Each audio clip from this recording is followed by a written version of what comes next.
అండి చూసుకుంటే కూటమి ప్రభుత్వ 14 నెలల పరిపాలనతో పాటు ఈ అమరావతి పనుల నిమిత్తం ఎలా అనిపిస్తుంది, ఎలా ఉంది సార్? ఈ ల్యాండ్ పూలింగ్ అనేది ఇంకా అనవసరం అండి. ఈ ఎంత తీసుకొని పంటలను నాశనం చేసి జనాలు తినడానికి తిండి లేకుండా చేస్తున్నారు. అంటే సార్ రెండో దశ ల్యాండ్ పూలింగ్కి వెళ్తే 44,000 ఎకరాలు సేకరిస్తేనే మనం ముందుకెళ్ళగలము, ఇది సగం కట్టి అది సగం కట్టాలంటే తర్వాత కుదరదు అంటున్నారు వాదన. ఒక పక్క చూసుకుంటే రెండో వాదన ఏంటంటే రైతులకి సిఆర్డీఏ తరపు నుంచి క్లారిటీ ఇప్పించి ఏదైతే గతంలో ఇచ్చిన 33,000 ఎకరాలకి ఫ్లాట్లు అప్పచెప్పి ఒక బాండ్ రాసుకుని వాళ్ళకి అవగాహన కల్పించి లోకల్గా ఉన్న నాయకులు ఒక పక్క ఎంఆర్ఓ విఆర్ఓ కూడా భరోసా ఇస్తేనే ముందుకెళ్ళాలనేది ఇంకొక వాదన. ఏదేమైనా ల్యాండ్ పూలింగ్ అనేది అంతకుముందు చేశారు. గవర్నమెంట్ ఇప్పుడు ఎలా ఉందంటే నెక్స్ట్ గవర్నమెంట్ ఉంటాడని నమ్మకం లేదు మళ్ళీ జనాల్లో. మళ్ళీ వస్తే ల్యాండ్ పూలింగ్ ఇస్తే మా భూములన్నీ ఏమైపోతాయని భయపడుతున్నారు. అలాగే రియల్ ఎస్టేట్ రంగం కూడా అలాగే ఉంది. వాళ్ళు ఇష్టం వచ్చిన రేట్లు అమ్ముతున్నారు. ఈయనేమో అన్నీ అనౌన్స్ చేస్తున్నాడు. ఎక్కడ అభివృద్ధి లేదు, రోడ్లు అంటాడు, ఎంప్లాయీస్ లేదు, అన్ఎంప్లాయ్ అంతా ఎక్కువైపోయింది. సిటీల్లో రోడ్లు సరిగ్గా లేవు, అన్ఎంప్లాయ్ బాగా ఉంది. అన్ఎంప్లాయ్ చూడట్లే ముందు ఆయన అన్ని రోడ్లు అంటున్నాడు, ఏ అంటున్నాడు. ఇలాగే రియల్ ఎస్టేట్ రంగం వాళ్ళు బాగా విపరీతమైన రోడ్లు పెంచేసి మధ్యతరగతి వాడు కొనుక్కోకుండా చేసేసాడు ఈయన. ఇదివరకంటే మధ్యతరగతి కొనుక్కునేవాడు ఏదో ఒకటి, ఇప్పుడు కొనుక్కునే స్టేజ్ లేదు ఇప్పుడు జనాలకి. ఎక్కడో మూల కూడా 50,000 అమ్ముతున్నారు. ఇప్పుడు బందర్ రోడ్డు ఉందంటే 40,000 50,000 అలా అమ్ముతున్నారు. దీన్ని ఆయన దృష్టిలో పెట్టుకొని దీన్ని కొద్దిగా ఇది చేస్తే బాగుంటుంది. అంటే ఎక్కడ చూసినా ఈ వర్షాల నిమిత్తం కూడా కొండవాగు పాలవాగు పొంగటం, ఇవన్నీ మళ్ళీ రీక్రియేషన్ వర్క్లు జరగడం, తోడటమే సరిపోతుంది, అక్కడ అంత పెద్ద కట్టడాలు ఆగవు అనేది ప్రతిపక్ష వాదన. మరి ఎలా అనిపిస్తుంది? గతంలో శ్రీకృష్ణ కమిటీ కూడా చెప్పారు కాబట్టి దాన్ని పరిధిలోకి తీసుకుని ముందు ఈ యొక్క నిర్మాణాలు పూర్తయితే దాని ఈ యొక్క వైశాల్యానికి సంబంధించి ఎలా ఉంది, మనకు నిజంగా సరిపోతుందా లేదా అని ఒక ఆలోచన పెట్టుకోవచ్చు కదా. ఏమండి అక్కడ సెక్రటరీ అసెంబ్లీ ఈ కొన్ని వరకు కట్టుకుంటే సరిపోతుంది కదా. అన్ని వరకు ఇప్పుడు అది ఎలా ములిగేదే అది. దాన్ని ఆపడం వల్ల ఎవరి వల్ల ఆయన వల్ల కూడా కాదు. దాన్ని ఎటో మళ్ళిస్తాం అంటాడు. ఆ మళ్ళించడం ఎన్ని సంవత్సరాలు పట్టుద్ది, మళ్ళించడానికి ఎన్నిసార్లు మురుగుతుంది. మన ఇప్పుడు ఈ బుడమేరు ఇదే మునిగిపోతుంది. ఇక్కడ కొన్ని రోడ్లు మునిగిపోతున్నాయి ఇక్కడ సింగనగర్లోనే, వాటినే ఆయన చూడట్లేదు.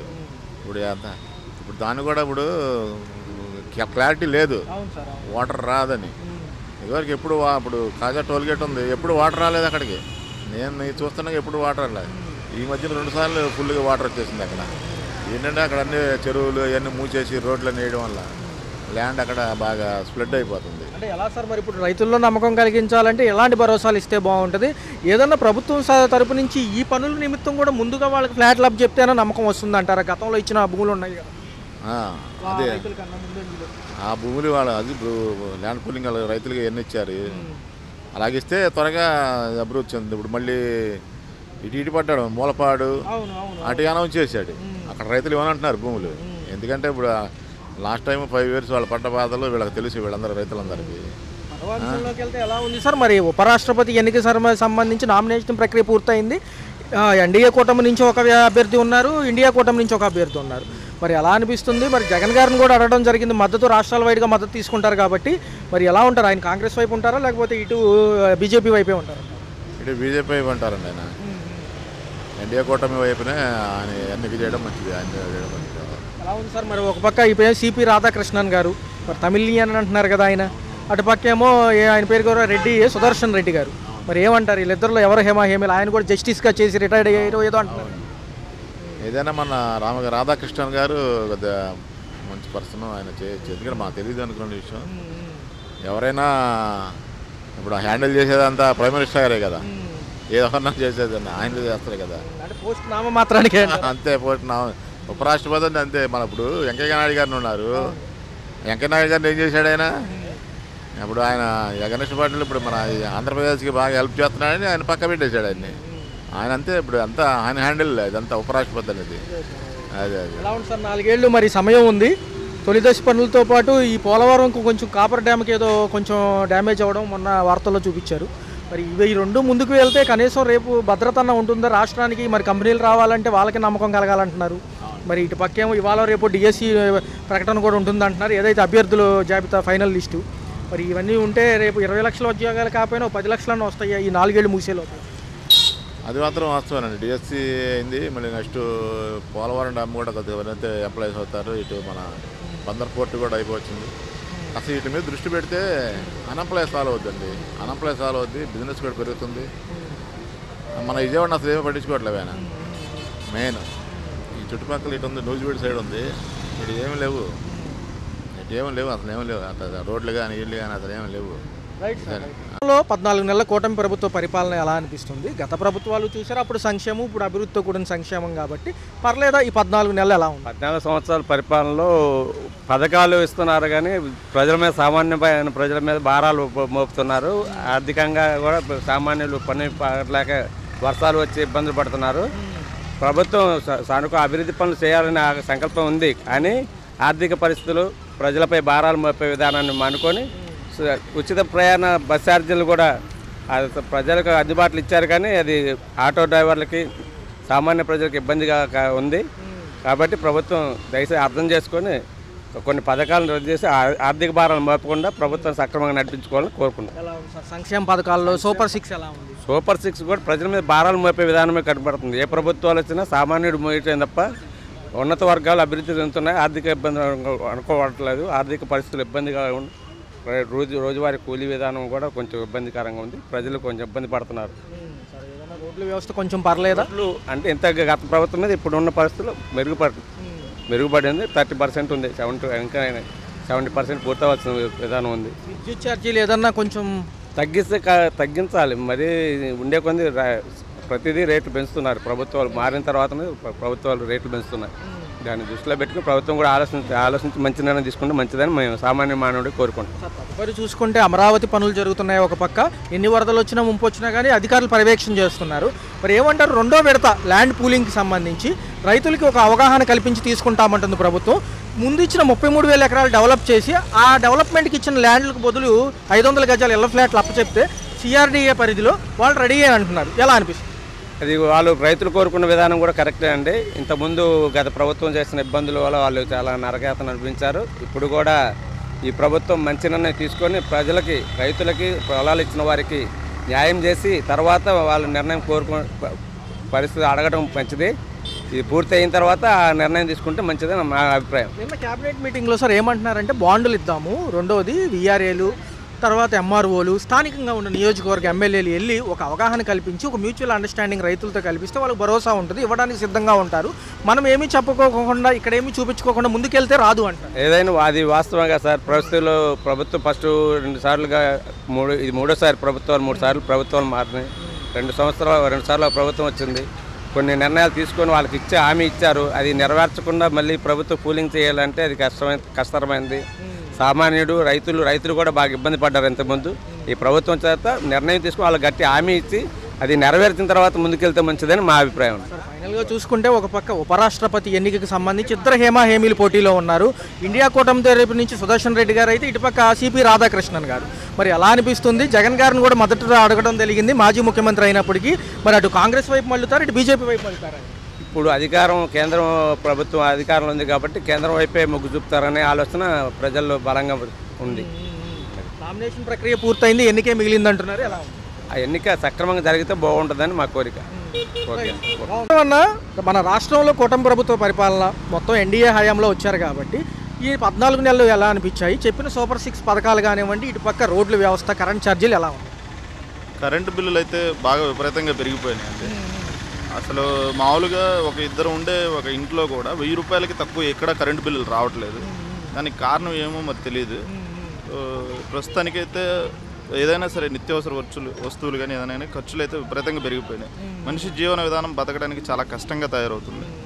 దీనికి ప్రభుత్వం ఏదో ఒక రకంగా జనాలకి ఫ్రీగా అంటే మనిషి కష్టపడి సంపాదించుకున్న డబ్బులతో వాళ్ళకి వెసులుబాటు ధరల్లో అన్నీ కల్పించాలనేది నా అభిప్రాయం. చూసుకుంటే అన్న ఎలా ఉందన్న, పక్కన అమరావతి మనకి ఎప్పటి నుంచో వింటూనే ఉంటున్నాం. అమరావతి అయితే రేపు ఉద్యోగాలు వస్తాయి అనేది మన వాదన. ఒక పక్క ఇండస్ట్రియల్ కానీ ఐటీ సెక్టర్ కానీ రావాలని చూస్తున్నారు. ఇది ఒక 3 ఏళ్లలోనే పూర్తవుతుందని మొన్న హామీలు ఇచ్చారు ప్రభుత్వ నాయకులు. అయితే ఏంటంటే ఇప్పుడు రెండో దశ పూలింగ్ కూడా తీసుకుంటామంటున్నారు ల్యాండ్స్. గతంలో 33,000 ఎకరాలు ఇచ్చున్నారు. వాళ్ళకు ఒక అవగాహన కల్పించి వాళ్ళ దగ్గర నుంచి రెండో విడత పూలింగ్ కూడా రైతులను ఒప్పించాలనేది పాయింట్. ముందు చెప్పినట్టుగా ఈ ఫ్లాట్లు ఇచ్చేసి వాళ్ళకి ఎక్కడైతే స్థలాలు ఇచ్చారో వాళ్ళకి ఫ్లాట్లు ఇచ్చేసి ముందుకెళ్తే బాగానే ఉంటుంది అనేది ఆ విధానం. మీరేమంటారు? కరెక్టే. గతంలో ఇచ్చిన స్థలాలు ఇచ్చిన వాళ్ళు ఉంటారు కదా రైతులు, వాళ్ళకి కొంచెం ఏదైనా ముందు వాళ్ళకి ఒక క్రియేట్ చేస్తే ఏదన్నా గవర్నమెంట్ వాళ్ళకి మేము ఇది ఇచ్చాము ఇచ్చిన రైతులకి అని చెప్పానంటే నెక్స్ట్ ఇవ్వడానికి కూడా అందరూ ముందుకు వస్తారు. ఒక నమ్మకం ఏర్పడుతుంది గవర్నమెంట్ అంటే ఇదని. ఖచ్చితంగా కూడా మంచి ప్రభుత్వం అనుకుంటారు. అంతేగాని ఆల్రెడీ ఇచ్చిన వాళ్ళకి ఏమీ చేయకుండా కొత్త వాళ్ళు ఇంకా ఇవ్వాలి, మీరు చేస్తే బాగుంటుంది డెవలప్మెంట్ అంటే ఇది గాలిలో మేళ కొట్టినట్టుగా చేస్తే కనుక అది అన్యాయం అవుతుంది. అది కరెక్ట్ కాదు. ఎవరికి కూడా ఇబ్బంది, అందరూ ఇబ్బంది పడే పరిస్థితి అవుతుంది. వాళ్ళకు కూడా ఒక బ్రతుకు తెరువు చూపించి ముందుకు వెళ్తే బాగుంటుంది. అవును, అంతే. కరెక్ట్. మీటింగ్లో కూడా ఇదే వాదనలు జరిగాయన్న. సిఆర్డీఏ ఉంది కదా మరి, ఏపీ సిఆర్డీఏ, దాని ద్వారా వెళ్ళి వాళ్ళకు ఒక అవగాహన కల్పించి లోకల్ ఎంఆర్ఓ విఆర్ఓలు కూడా ఒక హామీ ఇచ్చి ఒక మ్యూచువల్ అండర్స్టాండింగ్ బాండ్లు ఇస్తే కనుక రైతులు కొంచెం నమ్మకం ఉంటుంది అంటున్నారు. ఈ విధానం ఎలా ఉంటుంది? కరెక్ట్. అది కరెక్ట్. అదే కరెక్ట్. ఇప్పుడు ఎవరైనా సరే ఇప్పుడు ఒక 10 రూపాయలు ఇచ్చారు అని అంటే వాళ్ళకి దాని ద్వారా ఒక 2 రూపాయలైనా లాభం పొందితే కన్నా కదా ఎవరైనా ముందుకు వచ్చి చేయాలంటే ఏదైనా. కానీ అలా కాకుండా 10 రూపాయలు ఇస్తే దానికి ఏమీ లేకుండా, ఒక హామీ లేకుండా, ఒక ఇది లేకుండా ఎన్నాళ్ళని ఎదురు చూస్తున్నా సరే నాకు ఫ్యూచర్లో ఎప్పుడో ఏదో వచ్చిద్దని అనుకుంటే దానికి ఏదో ఒకటి ఒక నమ్మకం అన్నా కల్పించాలి. పోనీ ఫ్యూచర్లో ఇప్పుడు అమరావతి అంటే ఇప్పుడు కట్టేది కాదు, ఫ్యూచర్లోనే కట్టేదే. కానీ వాళ్ళకు ఒక సెక్యూర్గా ఏంటి అనేది మీరు ముందుగా చేస్తే నెక్స్ట్ కూడా మీరు ఆశించండి. అప్పుడు మీరు ఆశిస్తే ఖచ్చితంగా జనాలు దాన్ని బిలీవ్ చేయడం మొదలు పెడతారు. మీ ఒక్కొక్క స్టెప్కి జనాలే తోడుంటారు. ఎవరో తోడు ఉండాల్సిన అవసరం లేదు, జనాలే తోడుంటారు మీకు. మరొక అంశంలోకి వెళ్తే ఉపరాష్ట్రపతి ఎన్నిక గురించి నామినేషన్ ప్రక్రియ పూర్తయింది. జనరల్గా జనరల్గా జరుగుతూ ఉంటాయి కాబట్టి మరి ఈసారి మద్దతు మన రాష్ట్రం నుంచి మాజీ ముఖ్యమంత్రి గారిని కూడా అడగడం జరిగింది, జగన్ గారిని. ఎటువైపు ఉంటారు? ఇండియా కూటమి తరపు నుంచి ఒక ఆయన ఉన్నారు, ఇటు పక్క బీజేపీ నుంచి ఒక ఆయన పెట్టారు అక్కడ. మరి వీళ్ళిద్దరి మధ్య కూడా నామినేషన్ ప్రక్రియ పూర్తయింది. మరి జగన్ గారు ఈసారి ఆయనకు మద్దతు ఇస్తారు, ఎందుకంటే రాష్ట్రాల మద్దతు అడుగుతారు కదా దేశానికి సంబంధించి ఉపరాష్ట్రపతి అంటే. ఎలా ఉంటుంది? జగన్ గారు ఇస్తారా ఖచ్చితంగా? ఎందుకంటే బీజేపీ హయాంలో ఉంది, లేదా ఒకవేళ కాంగ్రెస్ వైపు అయినా వెళ్తారా? మన రాష్ట్రానికి ఎవరు మంచి చేస్తే వాళ్ళ వైపు ఉండడమే అన్న, అంతే. దీంట్లో జగన్ గారైనా చంద్రబాబు గారైనా ఎవరైనా సరే మన రాష్ట్రానికి ఒక 10 రూపాయలు ఇచ్చే వాళ్ళకే మనం చేయాలి ఏదైనా సరే బెనిఫిట్. మన రాష్ట్రానికి వీళ్ళు వస్తే బాగుంటుందంటే అలాంటి వాళ్ళకి మనం సపోర్ట్ చేయాలి. అది కూటమి అయినా బీజేపీ అయినా ఎవరైనా. అది చూసుకున్నట్లయితే ఎలా అనిపిస్తుంది రాష్ట్ర ప్రభుత్వ పరిపాలన? ఈ 14 నెలలు ఎలా ఉంది? వచ్చారు దగ్గర 15 నెలలు కూడా అవుతుంది అనుకోండి. మరి సంక్షేమ పథకాలు ఒక పక్క, అభివృద్ధి ఎలా అనిపిస్తుంది? ఇప్పుడు వరకైతే అంతా బాగానే అనిపించింది. ఇక ముందు ఎలా ఉంటుందో తెలియదు, చూడాలి. చూసిన దాన్ని బట్టి కంప్లీట్గా చెప్పడం కుదురుతుంది. అప్పటి వరకు మేము చెప్పడానికి ఏమీ లేదు. మొన్నే ఫ్రీ బస్ అన్నారు, మా చుట్టాలు కూడా వెళ్ళారు, దాంట్లో పర్వాలేదు బాగానే ఉంది అన్నారు.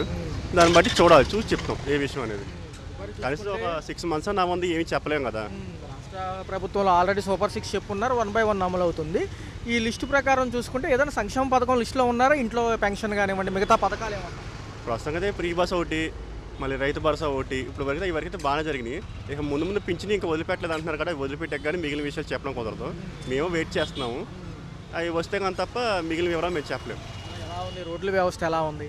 రోడ్లు కూడా పక్క నుంచి రిపేర్ చేసుకుంటూ వస్తున్నారు మా సైడ్, అంతా బాగానే ఉంది ప్రస్తుతానికి అయితే. చూడాలి ఇంకా ముందు ఇంకెన్ని మార్పులు జరుగుతాయో, మాలాంటి యువతకి ఇంకా ఎన్ని ఆప్షన్స్ ఉన్నాయో చూడాలి. దాన్ని బట్టి చెప్తాం అనమాట. ఒక 6 months అయితే కానీ తప్ప మాకు క్లారిటీ రాదనమాట. ప్రథమ అంశం కనుక తీసుకున్నట్లయితే అన్న, మరి అమరావతి గురించి మరి ఎలా అనిపిస్తుంది? 2వ విడత ల్యాండ్ పూలింగ్ ఇంకో 44,000 ఎకరాల కోసం అడుగుతున్నారు. గతంలో ఇచ్చిన 33,000 ఎకరాలకి కూడా నిన్న క్యాబినెట్ మీటింగ్ అనంతరం కూడా విరుద్ధ వాదనలు వినిపించాయి. గతంలో ఏంటంటే కొంచెం డెవలప్మెంట్ ఆగడం వల్ల లేట్ అయింది కాబట్టి రైతుల్లో ఆందోళన ఉందంటున్నారు. వాళ్ళకి సరైన అవగాహన కల్పించి ఏం చేస్తామని చెప్పి ఫ్లాట్లు కూడా అప్పచెప్తే ల్యాండ్స్ ఇచ్చిన వాళ్ళకి మళ్ళీ ఈ విధానం కొనసాగిద్ది అనేది ఒకళ్ళ వాదన. జనరల్గా ఇప్పుడే తీసుకుంటేనే మంచిది, మళ్ళీ ఈ 33,000 ఎకరాలు డెవలప్ అయి తీసుకుంటే మళ్ళీ టైం పట్టిద్ది. మరి అది కూడా నిజమేగా. మరి ఉన్నది ఇచ్చేసినప్పుడు మరి వాళ్ళకంటే ఏదో ఒక ఆధారం ఉండాలిగా. వాళ్ళకంటే ఒక ఐడెంటిటీ చూపిస్తే ఎవరైనా ముందుకు వస్తారు అది ఇవ్వడానికి. దాన్ని బట్టి మనం ఆలోచించుకుని ముందుకు వెళ్ళాలి. ఎలా ఉంటుందన్న, ఒకవేళ వాళ్ళకి కనుక కొంచెం అపోహలు ఉంటాయి కాబట్టి వాళ్ళు క్లారిటీ ఇచ్చి ఇలా ఉండబోతుందంటే మళ్ళీ ఇవ్వడానికి రెడీ అంటారంటే గ్రామాలు ఎక్కువ ఉన్నాయి కదా. అది ఎవరైనా సరే ఇప్పుడు స్థలం కింద స్థలం ఇస్తాం, పొలం కింద పొలం ఇస్తాం అంటే ఎవరైనా ఇస్తారు. లేదు మేము పట్టించుకో, మాకు కావాల్సింది అంటే మాత్రం మనం చేయగలిగింది ఏమీ లేదు. దాన్ని బట్టి మనం ఆలోచించుకొని చేయాలి ఏది చేసినా. ఎక్కడ ఈ వరదల ఎఫెక్ట్ ఉన్నా కానీ ముందు మునుగుతుంది అటు సైడే. మరి కొంచెం కట్టడాలన్నీ నిర్మాణాలు సింగపూర్ ఏంటంటే కొంచెం గతంలో ఆగడం వల్ల వెనక్కి వెళ్ళింది. మళ్ళీ వియత్నాము కంపెనీలు వస్తున్నాయి అన్నారు మొన్నటిదాకా. మరి ఎలా ఉండబోతుంది? త్వరితగతిన పూర్తి చేస్తాము 3 ఏళ్లలో అని చెప్పి రోజు తిరుగుతున్నారు. పొంగూరు నారాయణ గారు కూడా తిరుగుతున్నారు అమరావతిని, వరదలు వచ్చినా చూస్తున్నారు. ఎలా ఉంది ఇది కూటమి ప్రభుత్వం కాబట్టి మాకు కొన్ని సందేహాలు ఉన్నాయి. ఇక ఒక 6 months అయితే కానీ తప్ప వాళ్ళ పరిపాలన బట్టి మేము ఒక అవగాహన రాలేము. అప్పటి వరకు ఏదో ఒక అవకాశం అనుకొని చెప్పి చూడటం తప్ప మేము ఏం చేయలేము. తదుపరి ఎలా ఉంటుందన్న రాష్ట్ర భవిష్యత్తు, మరి ఈ యొక్క రాష్ట్రపతి ఉపరాష్ట్రపతి ఎన్నికకి సంబంధించి ఎలా ఉంది? ఇద్దరు హేమాహేమీలు ఉన్నారు, ఒక పక్క రాధాకృష్ణన్ గారు, ఒక పక్క ఆయన కూడా జస్టిసే సుదర్శన్ రెడ్డి గారు. మరి ఎలా ఉంటుంది? మరి దేశానికి ఉపరాష్ట్రపతి కాబట్టి మరి మద్దతు కోరుతున్నారు. ఇక్కడ మన రాష్ట్రంలో మరి జగన్ గారు ఎటువైపు ఉంటారంటారు? బీజేపీ వైపు ఉంటారా లేకపోతే ఇండియా కూటమి వైపు ఉంటారా? అది మనం ఎలా చెప్పగలం? రాష్ట్ర ప్రజలు మన సీఎం ఎలక్షన్ అప్పుడే కూటమి ప్రభుత్వాన్ని గెలిపిస్తారని మనం అనుకోవాలి. అలాంటిదే ప్రభుత్వం వచ్చింది కాబట్టి ఈసారి చెప్పలేము. ఏదైనా సరే ఎలక్షన్ పూర్తయ్యాక దాకా కూడా మనం ఏమేమి నిర్ణయం తీసుకోలేము. మనం ఒకటి అనుకుంటే ఇంకొకటి జరుగుతుంది కాబట్టి జరిగేదాకా ఎదురు చూస్తుంది తప్ప మనం ఏం చేయలేము. ఎలా ఉంటుందన్న 4 years ఉంది. డిఎస్సి కూడా ఈరోజు రేపు అన్నట్టుగా ప్రకటన ఉంటుందంటున్నారు. పోస్టుల నియామకం కూడా ఉండబోతుంది అంటున్నారు. ఆగస్టుకు కంప్లీట్ చేస్తామన్నారు కాబట్టి అభ్యర్థులు కూడా ఎదురు చూస్తున్నారు. ఎలా ఉండబోతుంది? నిజం చెప్పాలంటే ఇప్పుడు నేను కూడా ఏదో పోస్ట్ కోసం ఎదురు చూస్తున్నాను. ఇప్పటివరకైతే ఏ పోస్ట్ పెట్టినా పెండింగ్లో ఉన్నాయి తప్ప అమలు అవ్వట్లేదు. అది కూడా వస్తే బాగుంటుందని చూస్తున్నాము. ఈ రకంగా ఈసారన్నా మా యువత అందరికీ లైఫ్ టర్న్ అయితే బాగుంటుందని చూస్తున్నాము. మరి ఏం జరుగుతుందో తెలియ చూడాలి. అప్పటి వరకు మేము 5,000 6,000 రూపాయల ఉద్యోగాలు చేస్తున్నాం. హలో, తెలుగు రాజ్యం ఛానల్ చూస్తున్నారా? సామాజిక రాజకీయ జీవన చిత్రణే తెలుగు రాజ్యం. అతిశయోక్తులు అసత్యాలు ఉండవు. రాజకీయ కోణం కాదు, ప్రజా కోణమే కొలబద్ద. తెలుగు రాజ్యం వీక్షణ మీ ఉత్తమ అభిరుచికి నిదర్శనం.